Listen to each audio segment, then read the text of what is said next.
สบายดีเด้อพี่น้องเดี๋ยวจะพาก็ไม่นำอันพัดกับพัดแล้วสักคนนะคะนี่ได้อีกแล้วพี่น้องแก้วแกนสถาดี สบายดีเด้อพี่น้องข้าวพัด3 กล่อง50,000 กีบปลาลูกเอ้ย5 กล่องหนึ่งโดยอันนี้ย่ายลงเอ้ยขึ้นมาสั่งดอกจะเป็นของไผ่แหน่บ่ฮู้ ข้าวเหนียว อืมก็ไม่น้องมันเนยมาสั่งกับพัดกำลังสิพัดใส่กุ้งน้ำใส่หมูน้ำลง เขามากินแบบนี้แหละพี่น้องกินง่ายๆตัวไรเขาเจ้าโบนิน ลงไปอย่าสั่งกูเชื่อฮะน้อง อันนี้ลงคู่มือขนาดนี้ ได้คายดีอยู่เลยเขาพัดไปเลย บางมือเลยฮอดค่า6 กล่องพี่น้อง แล้วมือปังแห้งไป6 กล่องมือ มีคนบอกตัวว่าบ่แช่ถ้าไปเบิ่งเบิดกล่องมันมีจักมิดเลย ในเขาบอกเท้าบ่แซ่บคือบ่เหลือสิ ถ้าก็บ่แช่คือบ่อันร่าบ่แช่นะว่ะถ้าว่าบ่แช่บ่กินบ่เบิดกล่องเลย คายเบิ่งกล้อง ไม่ ผัด ไม่ เบิด กินบ่ได้แต่ว่าแล้วอ่ะ คายเบิ่งกล้องผัดเบิดที่ว่าได้คายดีเลยส่วนเดี๋ยวว่าเขาหูแล้วเขามาสั่งเลยก็แรกกับบริคิดว่าสิเห็ดคายเดี๋ยวเขาดูเลย ทดลองเบิ่ง อันดับแรกนะก็คือเอาไปขายอยู่บ้านชีสว่างหากขายกับพัดนี่แล้วในเขาหูว่าพัดกับพัดขายน้องเนยแน่เอาไปขายนี่แน่ลูกชิ้นเขาก็กินอยู่หมูปันไดหากน้องเนยน้องอาชานี่กินตลอดแล้วลูกชิ้นเอามาขายก็ได้ขายให้เขาอีกแล้วบ่ได้เอามาแล้วลูกชิ้นมันบ่ได้กำไรบางคนตัวเองกินกันสำหรับหนึ่งกินกันกินอยู่แล้วหนึ่งคล้ายแต่บ่ได้กำไรร้ายดอกก็ดูชิ้นหนึ่งเลยเคยเอาไปขายอยู่ไหน กินอยู่วัดมื้ออันนี้เห็นว่ากินอีกแล้วนี่กินนี่ก็กินขนมครับ คิ้วพวกแม่ดอกแต่ยังน้อยไม่นานยังไม่ได้กินขนมเลยทำไมแขวยังดีๆนะ ก็ตามความจริงเบิดบ้านน้ำมงนี่ยังบ่ได้กันนั้นทอนเนยเรื่องกินนะว่าเรื่องเทียบเรื่องกินนะยังบ่ทอนเนยก็ทอนอันซ่าได้กินเบิดมื้ออะไรได้เนี่ย เขาก็ยังกินเป็นในเวลาอยู่เห็นบ่บางคนมีเงินเขาก็ช้อนวินัยลูกเขาอีกได้ว่ากินก็ต้องแบบว่าเป็นเวลาหรือว่ากินสำนั้นสำนี้ต่อมือแต่ว่าเนยกับนาซาบ่มีกำหนดเลยเด้ ได้เงินมาก เดี๋ยวมือเงินว่านี่ซื้อบ่สน เอาไปบุญน้ำเด้อบุญ บุญที่มาฮอดแล้วนี่ยังบ่ได้เฮิงนี่ หมดเลย อีกประมาณ 7-8 มื้อนี่ วันที่อะไร ที่2 บอกว่าขี่รถฟรีเด้อเย้ลูกกระซ่าเรื่องเลยขนาดนั้นจ้า กิโลถีบ ขี่รถฟรีได้ไหม กิโลถีบฟรี พี่น้ำพ่อใหญ่เป็นคนว่าสิมาเอา มื้อนี้ก็แม่น้องเทนกลับลาวบ่สิไปเล่นน้ำเพิ่นอยู่ตอนแรงจังฮอดแล้วบ่จักปานนี้เนาะ สิมาบุญแบบ ท่านแล้วก็เขาเป็นเขาดาวปีใหม่เขาดาวเขาพัด3 กล่องก็ได้ง่ายเลยพี่น้องเพื่อสิได้พัดจะเข้าไปว่าง่ายนี่ได้ วัตถุดิบเพิ่นก็ใส่อัน หลายอย่างเห็ด หลาย ที่ อ จะ ย่าง ของกินนี่แหละ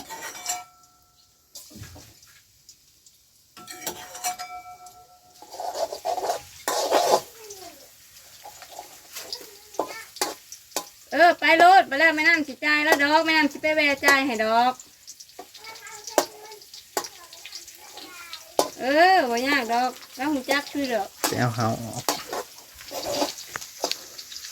เอากระแพงเติบนะ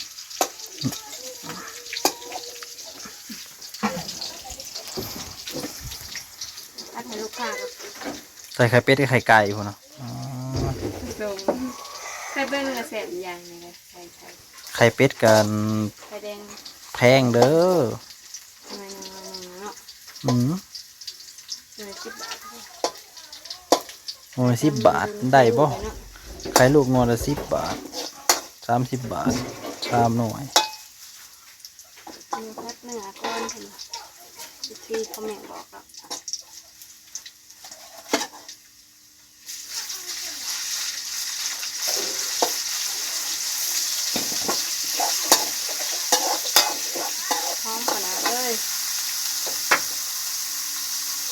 โชคดีสำได้แล้วลูกค้าได้กินของไข่เป็ด มันไข่ไก่บ่พอ เป็ดลาดบ่แม่นสิเป็ดพันธุ์ ไข่ไก่เนาะ อืม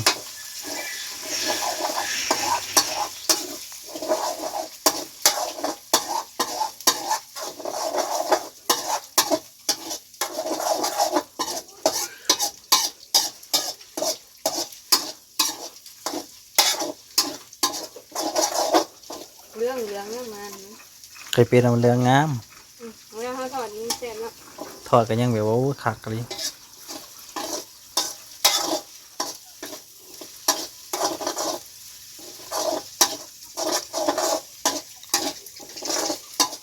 ปัญหาของน้องเนยก็คือหาวหลาย กองออก เอากระหัวละ200กว่าพุ่นน่ะ ก็ประมาณนี้แหละ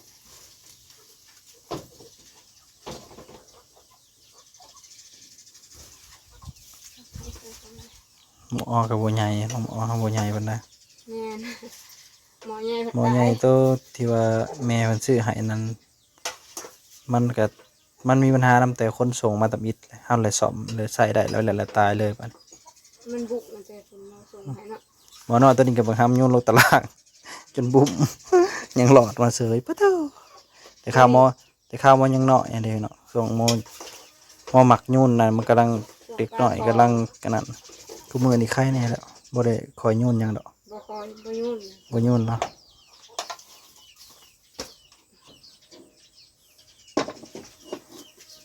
ตะกี้นี่ยังสิยังโยนเบิด โอ้ยยังกับบ่ยังโอ้ยโทษซับด้วยว่า โทรศัพท์ก็ตายเครื่องขาวตัวหนึ่งก็ตายเลย แล้วนี่วิทย์แล้ววิทย์ช่วงแล้ววิทย์ช่วงโยนของวิทย์กระแมน มีส่วนยุ่งของวิธีข่าวสู่โหมดช่วงอยากได้ของเนี่ยบาทนี่ เป็นวัยของเขา วายอยากได้ของแล้วบาทนี่แต่ยังซ้ำนี่พี่หนาแห่งกระสิบ่เว้า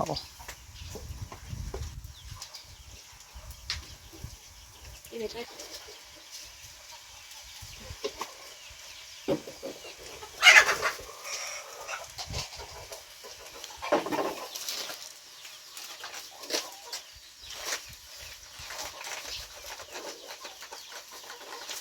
ดีนะเป็นด้วยการเอาข้าวห้องแล้ว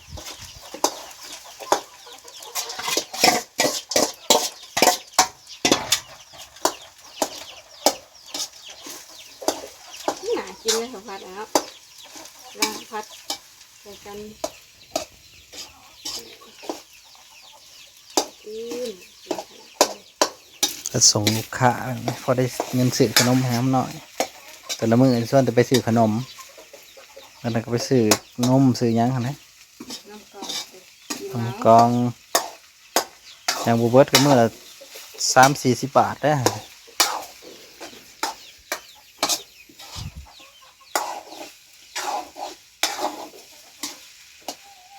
อันนี้ก็ใครแน่ที่มีสิจ้าซื้อขนมมาให้ได้ พี่สาวใจดีซื้อขนมให้ว่านนี่ล่ะว่าเด็กน้อยก็กิน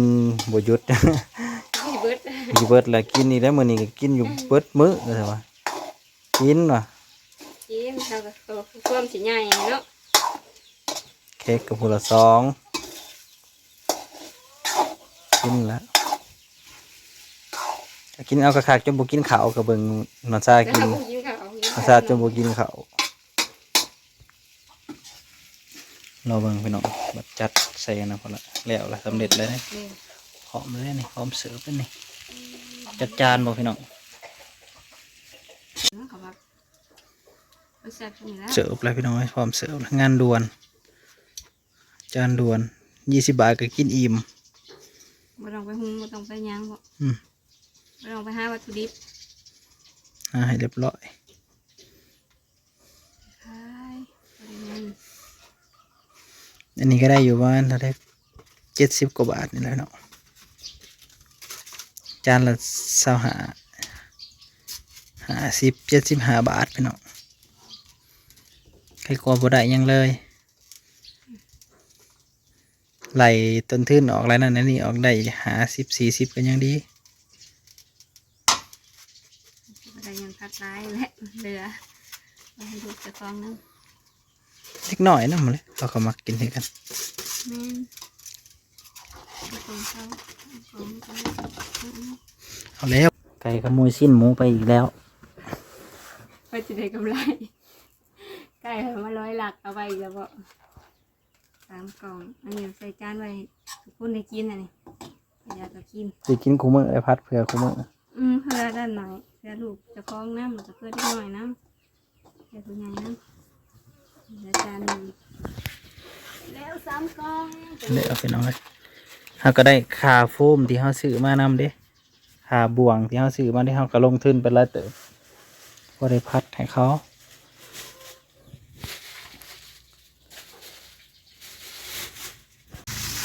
เปลี่ยนจากชมลูกค้าก ล่องหนึ่งของเจนเนยบ่ ตัวนั้นน่ะเนาะ แม่ซื้อให้เจนเนยกล่องหนึ่งว่าจ้ะ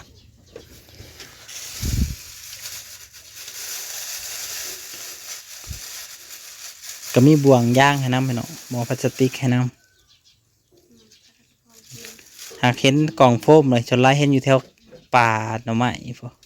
เขากินเลาะป่าเปล่าวะ อืม ย่าใส่กลับวานนี่เห็นอยู่แถวนั้น นี่จ้าพี่น้อง3 กล่อง เลาะเอากันใหม่เด้อพี่น้องขอบคุณอะไรที่มารับชม ขอบ